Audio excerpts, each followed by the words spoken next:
भूर्भुवस्वः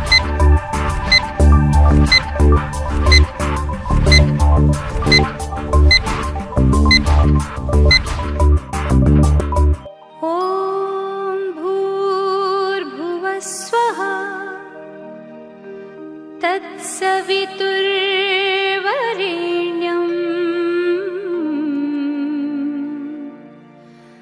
भर्गो देवस्य धीमहि धियो यो नः प्रचोदयात्।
तीर्थ पुण्यात्मा, संतति है तो यज्ञ करवाया, धर्म यज्ञ का शुभ फल पाया। घर जन्मी चार कुमारा, रघुकुल दीप जगत आधारा। चारों भ्रातों के शुभ नामा, भरत शत्रुघ्न लक्ष्मण रामा।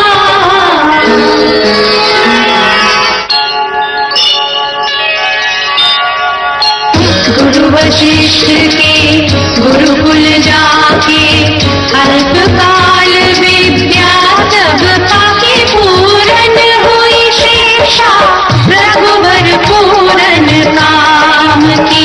हम कथा सुनाते राम सकल गुण धाम की, ये रामायण है पुण्य कथा श्री राम की।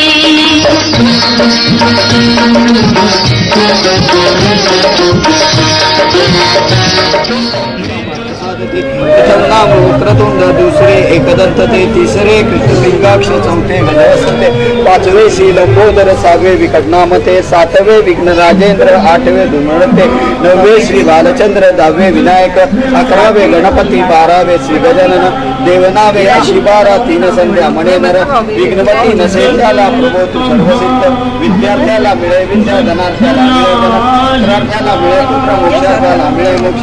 जपता गणपती स्तोत्र 6 मासात हे फळ, 1 वर्ष पूर्ण होता मिळे सिद्धी संशय। नारदाने रचले झाले संपूर्ण स्तोत्रे, श्रीधराने मराठीत अनुवादले। ओम गं गणपते नमः, एकदंताय विद्महे वक्रतुंडाय धीमहि, तन्नो दन्ति प्रचोदयात्। गणपती बाप्पा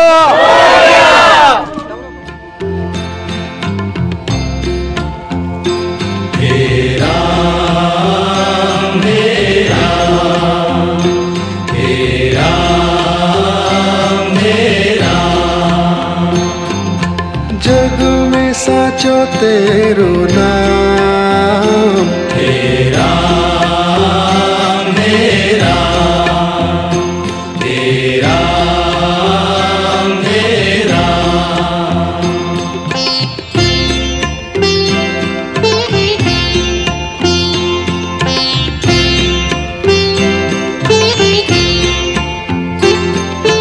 तू ही माता तू ही पिता है, तू ही माता तू ही पिता है, तू ही माता तू ही पिता है, तू ही माता तू ही पिता है।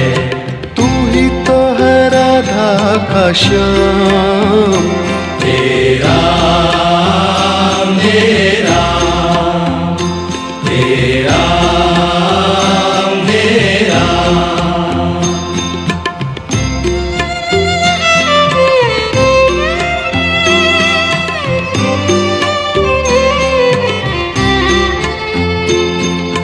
तू अंतर्यामी सबका स्वामी, तू अंतर्यामी सबका स्वामी, तू अंतर्यामी सबका स्वामी, तू अंतर्यामी सबका स्वामी। तेरे चरणों में चारों धाम, हे राम हे राम, हे राम हे राम।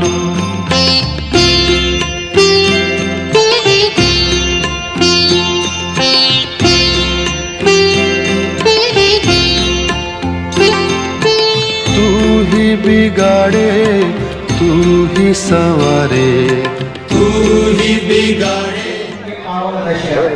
आज के प्रमुख अतिथिगण जो है सेक्रेटरी साहब नीम सिंह वर्मा साहब, मयूर के सेक्रेटरी है श्री बेल्लम कोंडा जी, उनको अपना जो अभी मैं राष्ट्र के बारे में जो बता रहा था आप लोग, नटराज के पूजन के लिए आमंत्रित करता हूँ। और इसके डायरेक्टर जो है mister missus and Shailaja madam, इनको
दीप प्रज्वलन चल रहा है, तो कृपया तालियों की गूंज चाहिए मुझे।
रामलीला और उसके बाद रावण दहन, उसके बारे में चंद पंक्तियां मैं बोलूंगा। रावण दहन के बारे में, दहन पुतलों का ही नहीं, दहन पुतलों का ही नहीं बुरे विचारों को भी करना होगा। दहन पुतलों का ही नहीं बुरे विचारों को भी करना होगा। श्री राम को स्मरण करके हर रावण से लड़ना होगा। श्री राम का स्मरण करके हर रावण से लड़ना होगा। अमेच्योर थिएटर एंड अभिव्यक्ति ग्रुप इनकी तरफ से आपके सामने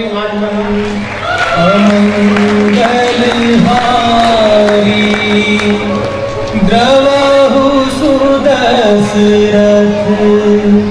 अजिर बिहारी।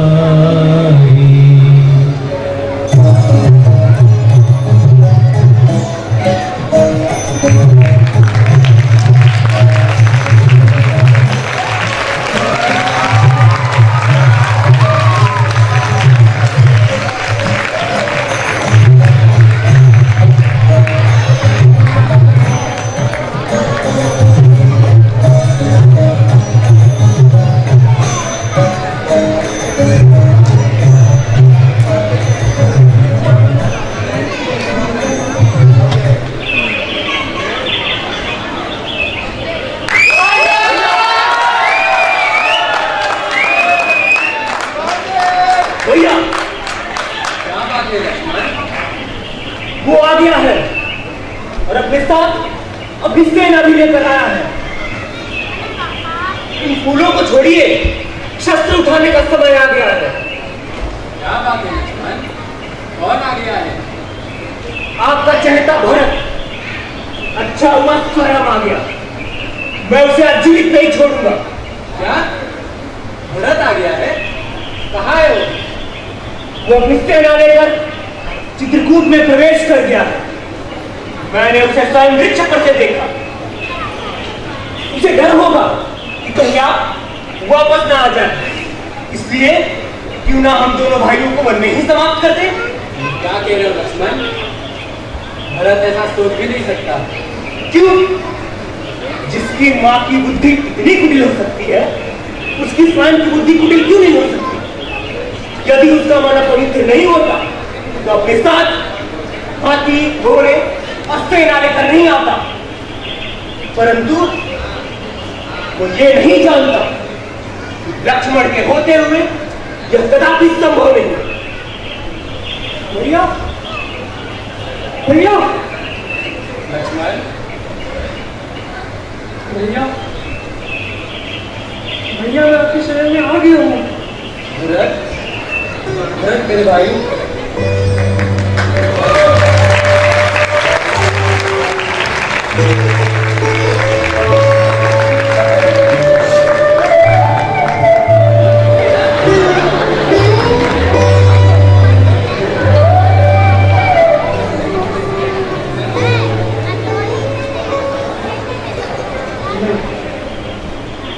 नहीं भैया, जिस पापी के कारण आपकी ये दुर्दशा हुई उसे अपना भाई मत कहिए। मैं इसका अधिकारी नहीं। भाभी, भाभी मुझे क्षमा कर दीजिए। आप सबकी ये दशा देखने से पहले अच्छा होता कि मेरी मृत्यु आ जाती। ऐसा ना करिए। प्रणाम भैया, मुझे क्षमा कीजिए। मैंने आपके बारे में गलत सोचा। आपने शस्त्र भी उठाने की कोशिश की तो बाण चलाया क्यों नहीं पगले? मेरी कोई घाती माता के कर्मों का यही परिणाम होना चाहिए। भरत, माता के लिए ऐसे अपशब्द पाप है। मुझे क्षमा करें भैया, मैं अपने पापों का प्रायश्चित करने आपके शरण में आया हूँ।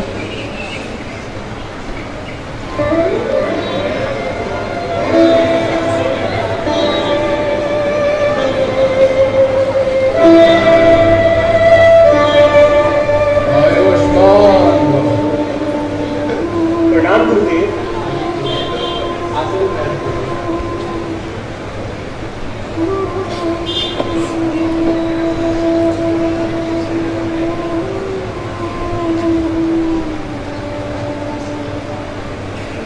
मेरे पिताजी नहीं रहे। मुझे क्षमा कर दो राम। इन सारे दुखों की जड़ मैं ही हूँ। नहीं माँ, इसका कारण है काल, धर्म और विधाता। इसमें आपका कोई दोष नहीं। राम, तुम धर्म, नेकी और ज्ञान के भंडार हो। सबके मन के भाव तुम भली भांति जानते हो। तुम करुणा निधान हो। अब इनके दुखों का हल तुम्हें अवश्य करना चाहिए। यही हमारी तुमसे प्रार्थना है राम। हे पुज्यवर, हमारे कुल में गुरु की आज्ञा का पालन करना परम धर्म माना गया है। इसी में सबका हित है। इसलिए आप जो भी आज्ञा देंगे सभी उसका पालन करेंगे। पुत्र भरत, तुम्हारे बड़े भाई कृपा स्वरूप, अतः सभी संकोच त्याग कर अपने हृदय की बात इन्हें कह दो। परम पूज्य गुरुदेव, भैया, राज्य का उत्तराधिकारी हमेशा ज्येष्ठ पुत्र ही रहा है। हमारे राज्य की कुलनीति भी यही रही है। इसलिए मेरी ये प्रार्थना स्वीकार कीजिए और कुल धर्म के अनुसार अयोध्या का शासन ग्रहण कीजिए और मुझे एवं मेरी माता को अपने पापों का प्रायश्चित करने का एक अवसर दीजिए। भरत, मेरे भाई, इन भावनाओं से ऊपर उठकर केवल इतना सोचो, हमारे पिता ने माता कैकेयी के वचनों को पूरा करने के लिए न केवल मुझे त्याग दिया, अपने प्राण भी त्याग दिए। ऐसे सत्यवादी पिता के वचनों को हम चारों भाई निभाएं या उनके स्वर्गवास पश्चात उनका निरादर करके उसको झूठा प्रमाणित करें? तुम ही बताओ, इस समय हम चारों भाइयों का क्या धर्म है? राम, मैं इसकी बात में तो नहीं, परंतु आज सबके सामने अपने किए व्यवहार के लिए तुमसे क्षमा चाहती हूँ। मैं क्षमा कर दूँगा। मैं अपने वचन वापस तुम्हें उससे मुक्त कर। ये संभव नहीं माता, केवल पिताजी ही मुझे इन वचनों से मुक्त कर सकते हैं। इसलिए अब मेरा यही धर्म है कि उनकी वचनों को पूरा करो। इसी से उनकी दिवंगत आत्मा को शांति मिलेगी। तो ठीक है भैया, अगर यही धर्म है तो आप अपना कर्तव्य निभाएं और मैं अपना। मैं 14 वर्ष तक आपके राज्य का ध्यान रखूंगा, किंतु 14 वर्ष बाद आप अयोध्या का शासन स्वयं संभालेंगे। मुझे स्वीकार है, 14 वर्ष तक तुम राज्य की सेवा करो। गुरु वशिष्ठ और आर्यमंत्री सुमन इसमें तुम्हारी सहायता करेंगे। ठीक है भैया, किंतु 14 वर्ष से अधिक एक दिन की भी देरी ना कीजिएगा। भैया, कुछ मांगो तो दोगे? तुम मेरे प्राण भी मांग लो तो इसी क्षण दे दूंगा। बोलो, क्या चाहिए? मुझे अपनी चरण पादुकाएं दे दीजिए। आपका राज्य तो आपके सेवक के पास आपकी धरोहर के रूप में होगा, इसलिए सिंहासन पर मैं तो नहीं बैठ सकता। अतः मैं आपकी पादुकाओं को आपका प्रति बनाकर सिंहासन पर रखूंगा और आशीर्वाद लेकर राज्य का कार्य करूंगा। लक्ष्मण,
नमस्कार देवी। आपका परिचय? परिचय की क्या आवश्यकता है? तुम पृथ्वी के परम तेजस्वी सुंदर पुरुष हो और मैं त्रिलोक सुंदरी नारी।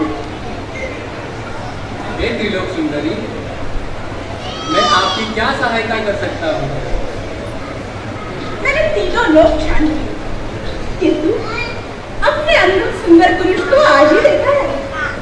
इस पृथ्वी पर न तुम जैसा कोई पुरुष है, न मुझ जैसी कोई स्त्री। विधाता ने हमें एक दूसरे के लिए ही रचा है। मैं इच्छा अनुसार रूप धारण करने वाली राक्षस कुल की राजकुमारी शर्मिष्ठा हूँ। महाबली रावण मेरा भाई है। कुंभकर्ण, विभीषण, कुबेर तथा खरदूषण भी मेरे भाई है। आपका परिचय पाकर प्रसन्नता हुई। तुम कौन? परम प्रतापी अयोध्या के स्वर्गवासी नरेश दशरथ का पुत्र राम। कहिए, मुझसे क्या आशा है? प्रथम दर्शन में ही मेरा मन तुम में आसक्त हो गया है। मुझे आपकी भार्या के रूप में स्वीकार कर लो। मैं विवाहित हूँ। ये मेरी भार्या सीता। ये सर्वसाधारण स्त्री और मैं त्रिलोक सुंदरी। राम मेरी बात मानो, इससे विवाह कर दो। इसके बाद तुम दंडक के राजा बनना और मैं तुम्हारी रानी। और हाँ, तुम्हें अगर इस स्त्री पे इतनी ही दया आ रही है तो इसे दासी बना कर देते हैं। किंतु मैं एक पत्नी व्रत ले चुका हूँ। भाभी, मैं सूखी लकड़ी लेकर आ गया।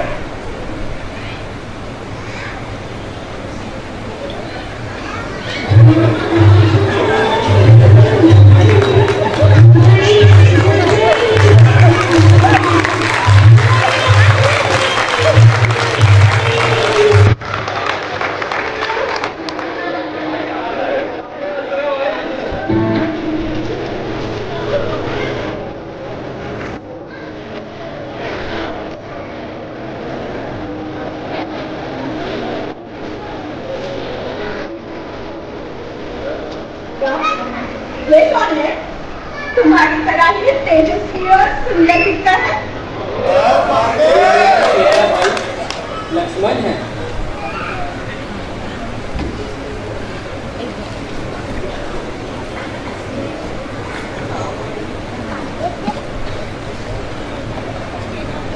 अकेला है?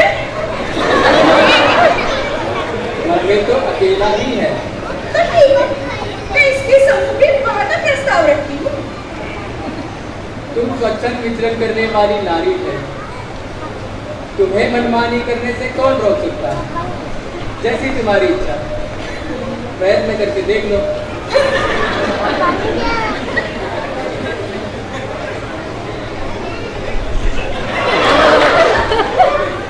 कहिए, आपको क्या कष्ट है?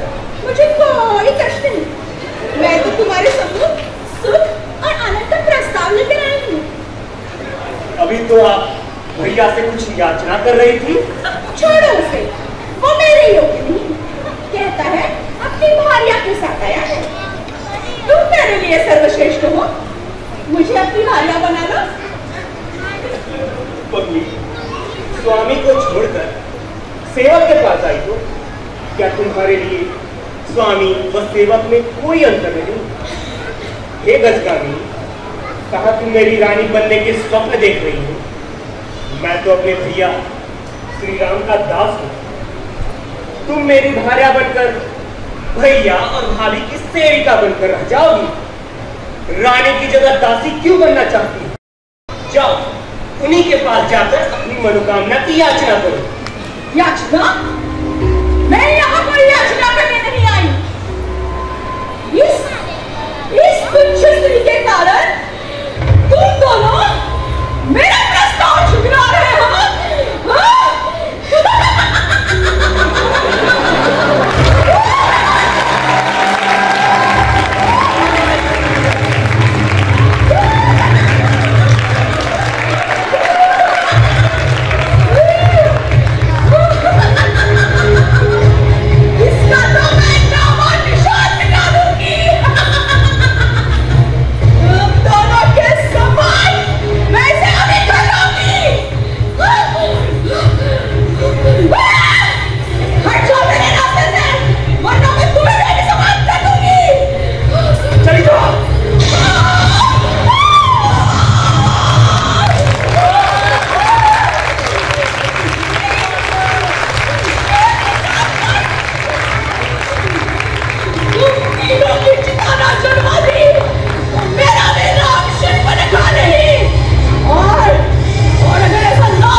का नाम बताओ मोहन।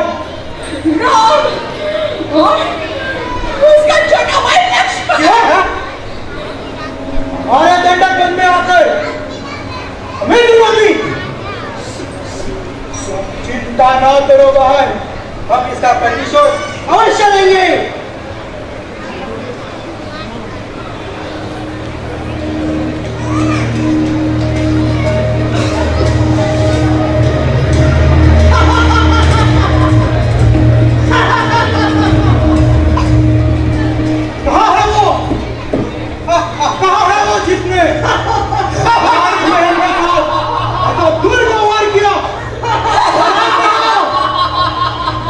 हमारे दंडपन में हमारा राज चलता है, हमें किसने लगता है?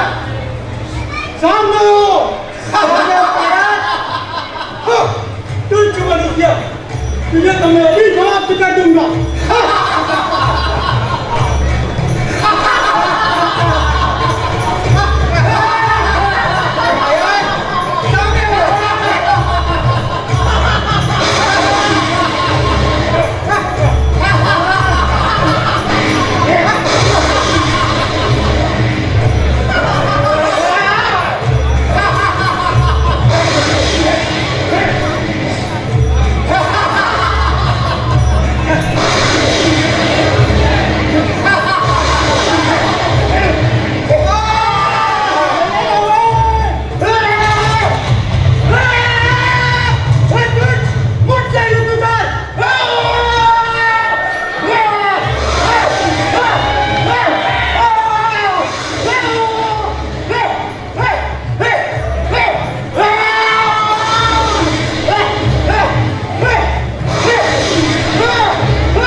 तो ही जियत दस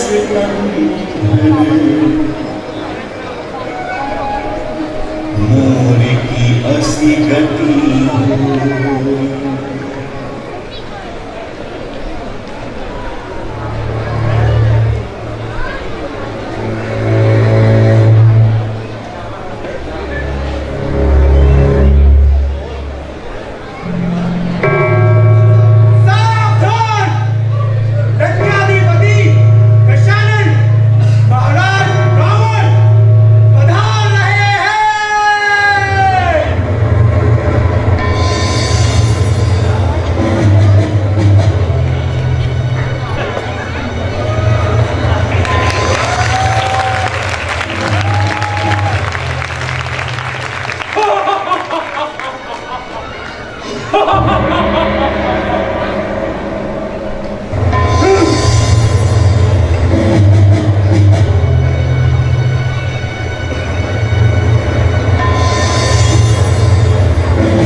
ये घाव नहीं, तीर से प्रहार किया गया है।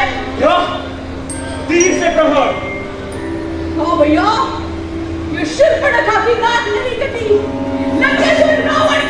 घटी है। किंतु दंडक वन में बैठे खरदूषण क्या कर रहे हैं? खरदूषण तो मारे गए। क्या? उनको मारना तो काल के लिए भी असंभव है। किसने किया यह दुस्साहस? एक मानव ने। एक मानव ने? असंभव! ये अवश्य ही देवताओं का षड्यंत्र है जो एक मानव की आड़ में प्रहार कर रहे हैं। नहीं भैया, वो एक मानव है, उसके साथ उसका एक छोटा भाई भी है। दोनों इतने तेजस्वी हैं कि उनके मुख से दृष्टि हटाने का मन ही नहीं करता। और हाँ, उनके साथ एक सुंदर स्त्री भी है जिसे एक बार कामदेव देख ले तो वो भी मोहित हो जाए। देवांगना, अप्सरा, गंधर्व, यहाँ तक कि नाग कन्या भी उसके सुंदरता के आगे टिक नहीं सकती। शूर्पणखा, मन मत भटकाओ और सोचने दो किन कारण उस मानव ने रावण से टकराने की सोची। यही तो मैं कह रही हूँ। भेद सिर्फ इतना है कि जब मैंने सुंदर स्त्री को देखा तो सोचा आज महाराजा रावण के दरबार में संसार की सर्वोत्तम वस्तुएं हैं, उसी प्रकार उस स्त्री को भी इस महल की शोभा होनी चाहिए। यही सोचकर मैं उस स्त्री को उठाने गई। तभी दो मानवों ने मुझ पर प्रहार कर दिया और मेरी एक दुर्घटना कर दी। और जब मैंने कहा कि मैं महाबली रावण की बहन हूँ तो मेरे हंसी उड़ाने लगे। बस करो शूर्पणखा। क्षमा करें महाराज, किंतु मेरा हृदय अवतार की ज्वाला से धधक रहा है। ये शूर्पणखा की नाक नहीं कटी, बल्कि समस्त असुरों को चुनौती दी गई है। आपकी वीरता का ललकारा है। अगर आप में जरा सा भी आत्मसम्मान है तो छल से उस स्त्री को हटा दीजिए और वो दो मानव को मेरे हवाले कर दीजिए ताकि मैं अपने इच्छा अनुसार उन्हें दंड दे सकूं। हाँ शूर्पणखा, हम तुम्हारे अपमान का प्रतिशोध अवश्य लेंगे। यह गलत होगा। तो तुम्हारा धर्म क्या कहता है विभीषण? सबसे पहली बात तो ये है कि उन्होंने अपनी ही सीमा के अंदर अपनी सुरक्षा के लिए यह सब किया जिसका उन्हें पूर्ण अधिकार था।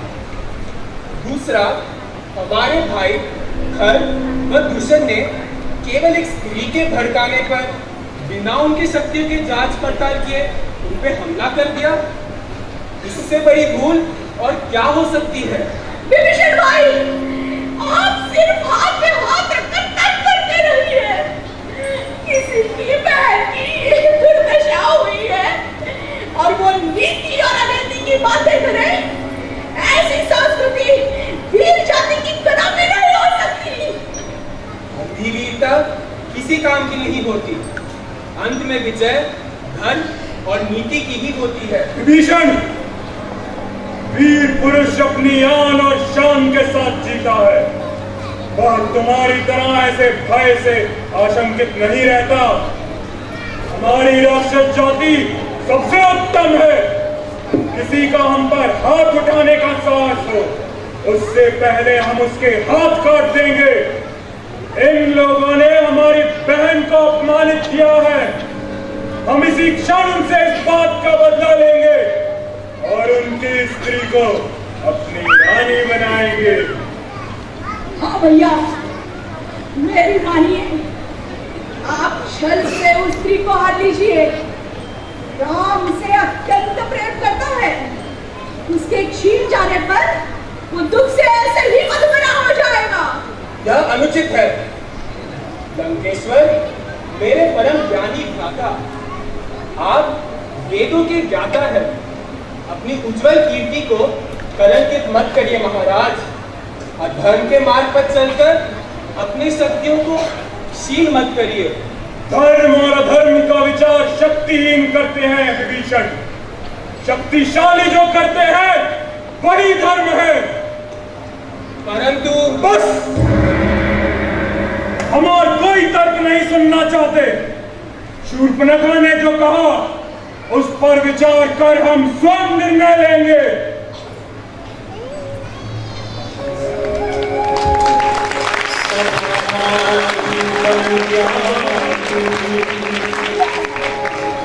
बहु प्रकार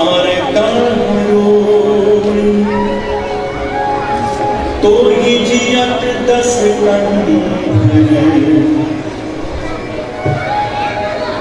मोर की असी गति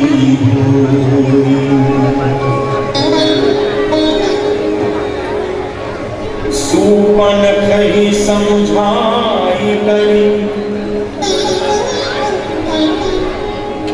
बल बोल सी बहु भांति गयो भवन अति सोच बस नींद परई नहीं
यह अत्यंत अद्भुत है।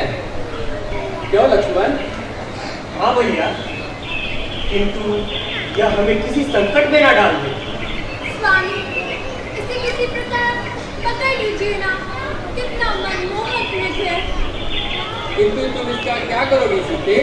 इसे अयोध्या ले जाएंगे। इसे देखकर सब चकित रह जाएंगे। मैं इसे वनवास की स्मृति से भरत भैया को भेंट दे दूंगी। चाहिए ना स्वामी, इसे पकड़ लाइए ना। लक्ष्मण, लगता है मुझे तुम्हारी भाभी की इच्छा पूरी करनी पड़ेगी। वास्तव में ये है भी बहुत सुंदर। भैया, इसके प्रति भाभी का मुंह हमें किसी संकट में ना डाल दे। यह तो मुझे मायावी प्रतीत होता है। ओहो, अगर आप दोनों भाइयों की तर्क करोगे तो ये मृत भाग जाएगा। स्वामी, आप मेरी किसी की इच्छा पूरी नहीं कर सकते। लक्ष्मण, लगता है सीता इसको पाए बिना मानेगी नहीं। मैं अभी जाता हूँ।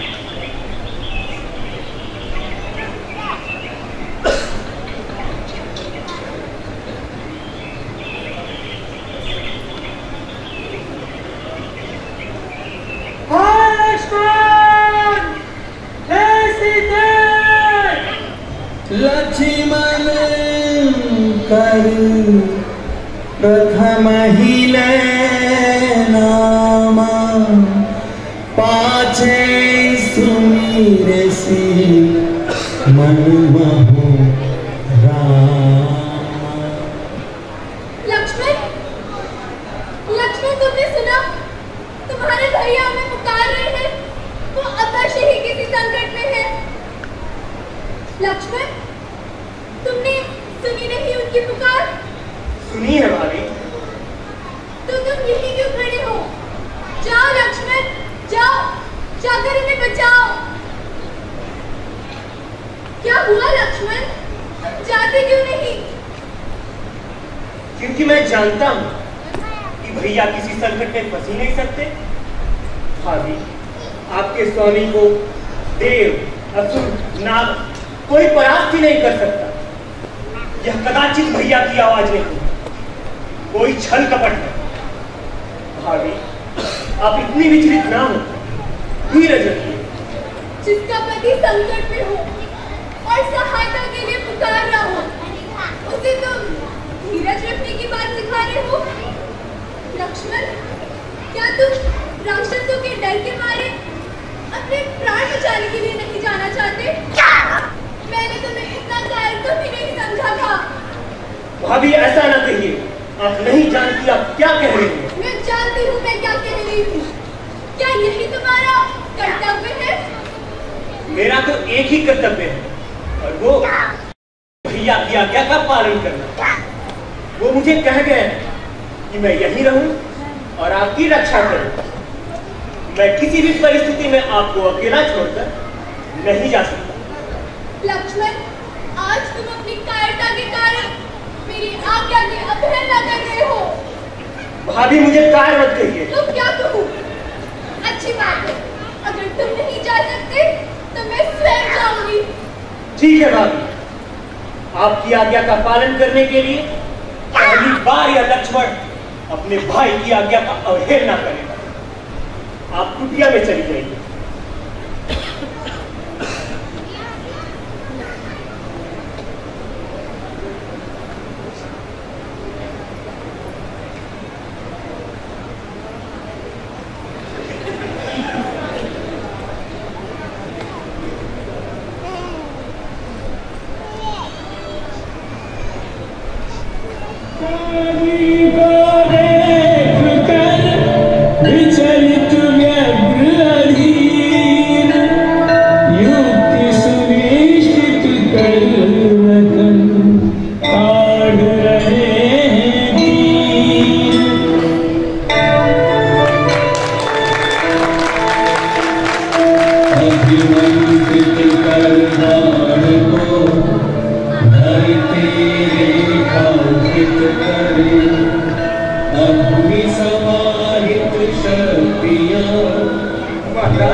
गुरु की प्राप्त शक्ति से मैंने यहाँ एक अदृश्य दीवार बना दी। कोई इस लक्ष्मण रेखा को पार करके यदि अंदर आने का साहस करेगा तो जलकर भस्म हो जाएगा।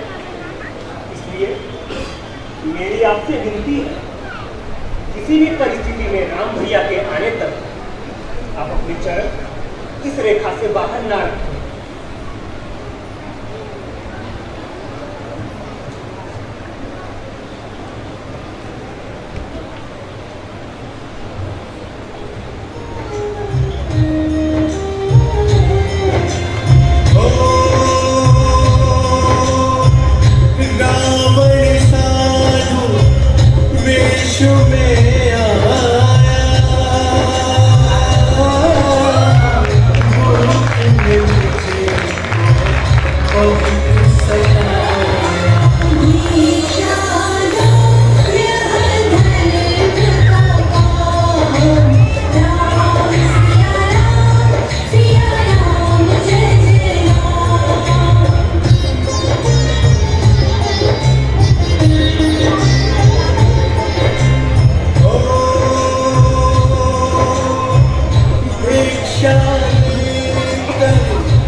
कल्याण देवी, हम बहुत दूर से आए हैं। तुम्हारी कुटिया देखकर इस आशा से आए हैं कि हमें कुछ भोजन मिल जाएगा। अवश्य गुरुदेव, आप यही ठहरिए, मैं आपके लिए भोजन लाती हूँ। देवी, हम बहुत दूर से आए हैं, हमें तनिक आराम की भी आवश्यकता है। क्षमा करें ऋषिवर, इस समय मेरे पति कुटिया में नहीं है, इसलिए मैं आपको आमंत्रित नहीं कर सकती।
ऋषिवर, मैं आपके लिए भोजन लाई हूँ, ग्रहण कीजिए। ले आओ देवी। कृपा करके आप ही को यहाँ आना होगा। अब तो हमने आसन लगा लिया, यात्रा से थके भी हुए हैं, बार बार उठा नहीं जाता, भोजन यही ले आओ। भगवान, मैं इस सीमा के बाहर नहीं आ सकती, आप ही को कष्ट करना होगा। देवी, तुम कोई आर्य कन्या नहीं लगती। द्वार पर आया अतिथि भगवान का रूप होता है और तुम हमारा तिरस्कार कर रही हो। नहीं नहीं, मेरे वहां न आने का कारण आपका तिरस्कार करना नहीं, वास्तव में मेरे देवर मेरी सुरक्षा के लिए एक सीमा की रेखा खींच गए और अपनी शपथ लेकर ये कह गए इस मर्यादा की सीमा को त्याग कर इस रेखा से बाहर ना जाए। इसलिए मैं बाहर नहीं आ सकती। कृपा करके मेरी बात का बुरा ना माने। बस, बहुत हो चुका। तुम बार बार हमारा तिरस्कार कर रही हो। पहले हमें कुटिया से भीतर आने से रोका और अब भोजन ऐसे दे रही हो जैसे हम कोई पशु पक्षी है। ऐसा व्यवहार किसी संत महात्मा के साथ नहीं किया जाता। ठीक है, हम तुम्हारे द्वार से भूखे ही चले जाएंगे, लेकिन इस अपमान के बदले हम तुम्हें श्राप देंगे। नहीं महामुनिराज, मुझ पर दया कीजिए, मुझे अपनी पुत्री के समान समझकर मेरी मजबूरी समझने की चेष्टा कीजिए। हम सब समझते हैं, हम त्रिकालदर्शी हैं, हम देख रहे हैं तुम्हारा पति एक स्वर्ण मृग के पीछे भाग रहा है। हम श्राप देते हैं कि वही स्वर्ण मृग अपने तीखे सींगों से। नहीं नहीं, मैं नहीं आती हूँ।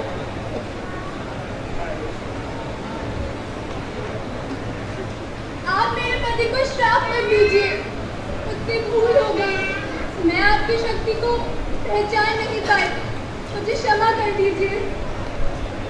जाओ देवी, हमने तुम्हें क्षमा किया। हम तुम जैसी सुंदर नारी के आंखों में अश्रु नहीं देख सकते। आपको ऐसे बात करते हुए लज्जा नहीं आती? कौन है आप? देवी, मैं तुम्हारा दास रावण।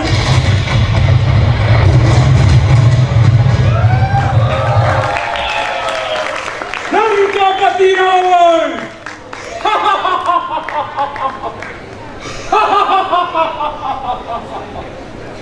रावण? हाँ, रावण, जिसे तुम्हारी कामना ने इतना आतुर कर दिया कि स्वयं तुम्हारे द्वार पर भिक्षा मांगने चला आया। सीता, आज तुम्हारा भाग्योदय हुआ है। झूठ!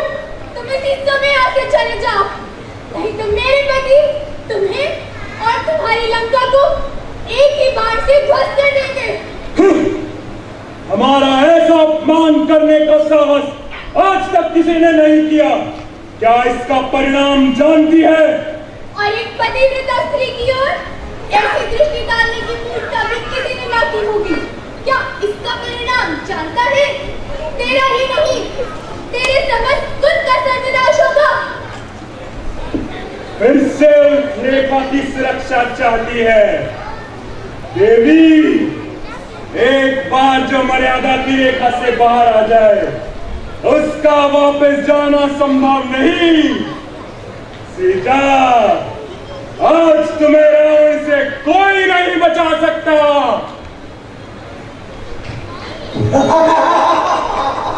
चलो।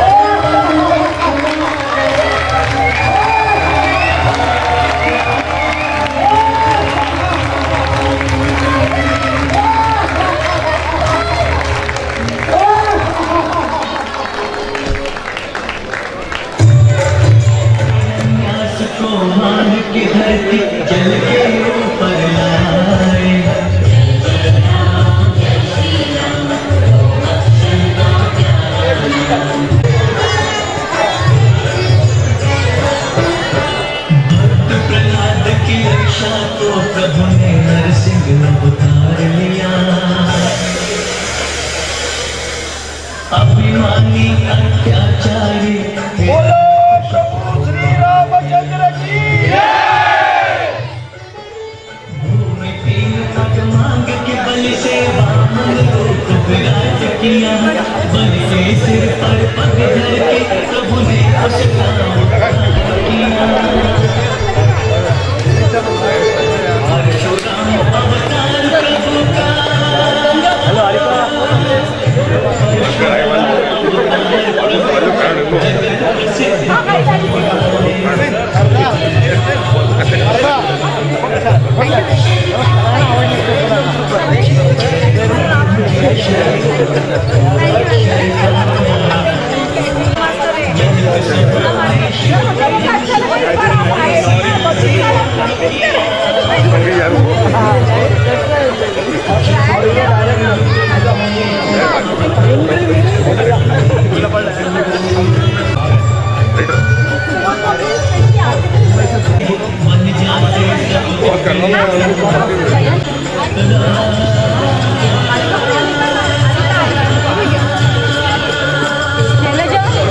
छोटा हिरन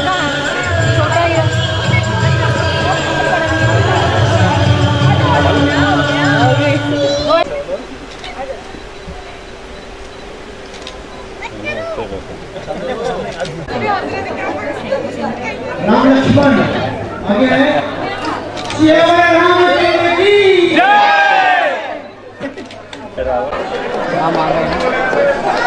रावण को भी बोलना है।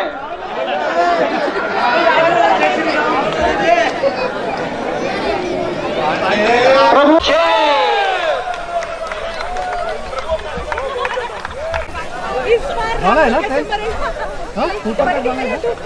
सियावर रामचंद्र की राम की तरफ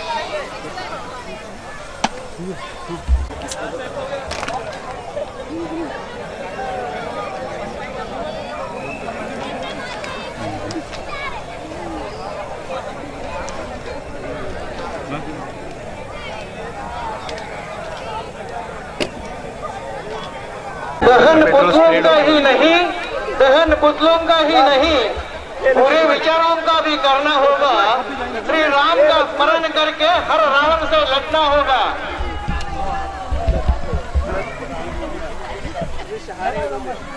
राम की महिमा और हार असत्य की, बुरा अंत बुराई का, जीत सत्य की, दशहरे की इस संदेश को अपना ले, दूर हो जाएगी सब चिंता व्यर्थ की।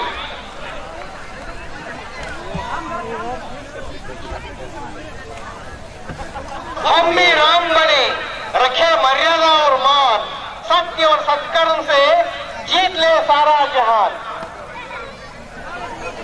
बुराई पर अच्छाई की जीत, झूठ पर सच्चाई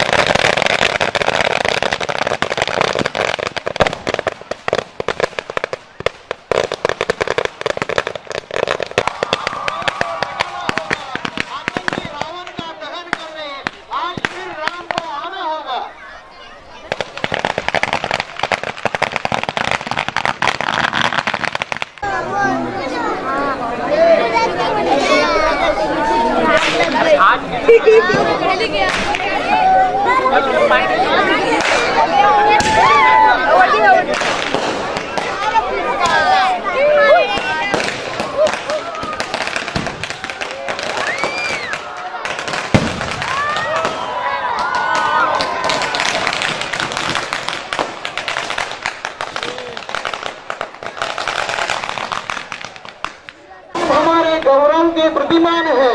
राम हमारे भारत की पहचान है। हर हृदय में राम नाम का विश्वास है। राम भक्ति को प्यास है।